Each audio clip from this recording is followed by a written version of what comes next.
Allô, c'est Noémie. Bienvenue dans notre appartement à Montréal, tout petit appartement. Ça, c'est notre dock de ventilation, d'où la chaleur du jardin sort. Alors, on s'est un peu chauffé avec ça cet hiver. On a sauvé vraiment sur le chauffage. Cet été, ça va être une autre histoire. Fait que, bienvenue dans notre petit corridor de 4 pieds de large. Ça, c'est notre citronnier qui fête ses 3 ans. Puis, il a passé l'hiver en dessous d'une sodium. Il est quand même en shape, là, il est aussi bien. Ça, c'est le ballast ici qu'on peut voir à l'extérieur du jardin. Ça peut rouler ce genre d'ampoule-là, soit des sodium ou des métal halide pour la croissance ou pour la floraison. C'est des ballasts digitales, ça peut rouler 600 watts, 400 watts, 300 watts, 1000 watts? Ouais? Non, pas 1000 watts. 600 max. Ok. Puis là, ben voilà, la bête, 4 pieds par 4 pieds.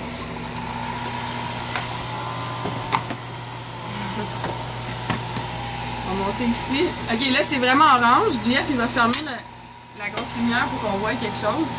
Ça marche-tu?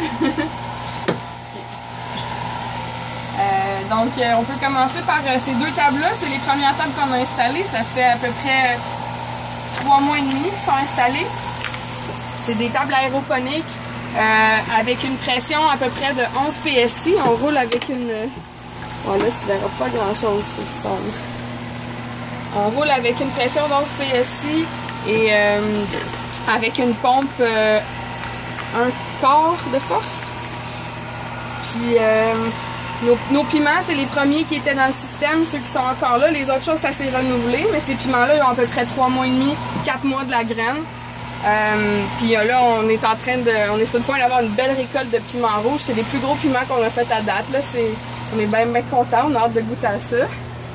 Puis sinon, on a des petits piments d'O'Hill qui n'arrêtent pas de fournir depuis qu'ils ont 2 mois. Eux autres, ça sort, ça fleurit tout le temps. C'est tout pollinisé à la main au pinceau.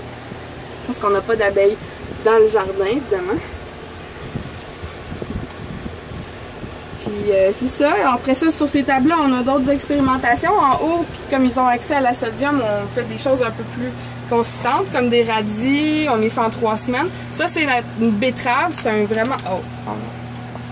C'est vraiment un test qu'on a fait. Celle-là, elle a à peu près 6 semaines, 7 semaines de la graine.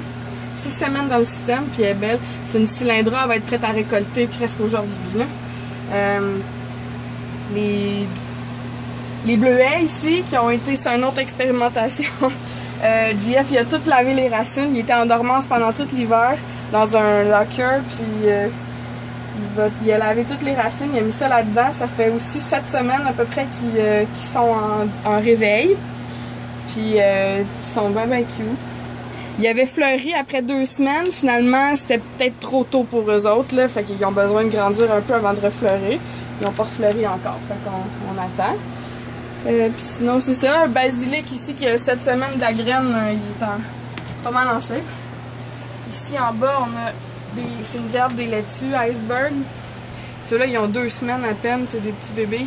Comme celle-là, par exemple. JF, il a essayé un nouveau test. Là. Il manquait de peau. On a essayé des pots d'argile. Il a percé ça à la drill. Puis on voit qu'elle aime ça. Un petit plant de concombre de 2 semaines. Puis les laitues, ouais. Les laitues, ça a l'air de rien pour tout de suite, là, mais ça devient des méchants monstres. On va falloir qu'on fasse de la place. On espère que là, le printemps arrive. On espère pouvoir en mettre un peu dehors dans quelques semaines. Ici, on a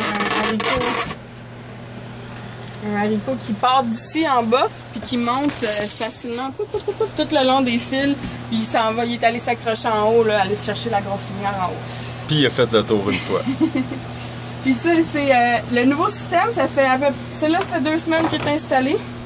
Celui-là, en arrière, 1 semaine. Les plants qui sont dedans, ils ont tous à peu près 2 semaines. On a du petit tabac, tomates, concombre. Le plus gros concombre, là, il est...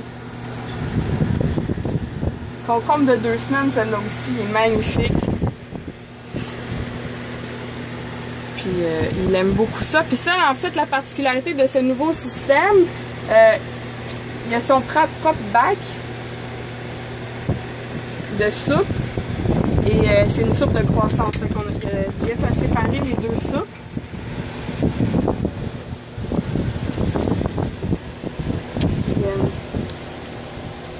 C'est surtout une nouvelle pompe qu'on utilise. C'est une pompe à haute pression, celle-là. Fait que pour l'instant, on est capable de monter jusqu'à 70 PSI avec ça. Mais éventuellement, avec des nouveaux brumisateurs, on va être capable de monter jusqu'à 125 possiblement, on espère.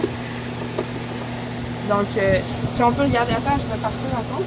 Approche-toi, on peut regarder le mix que ça donne, c'est presque parfait déjà.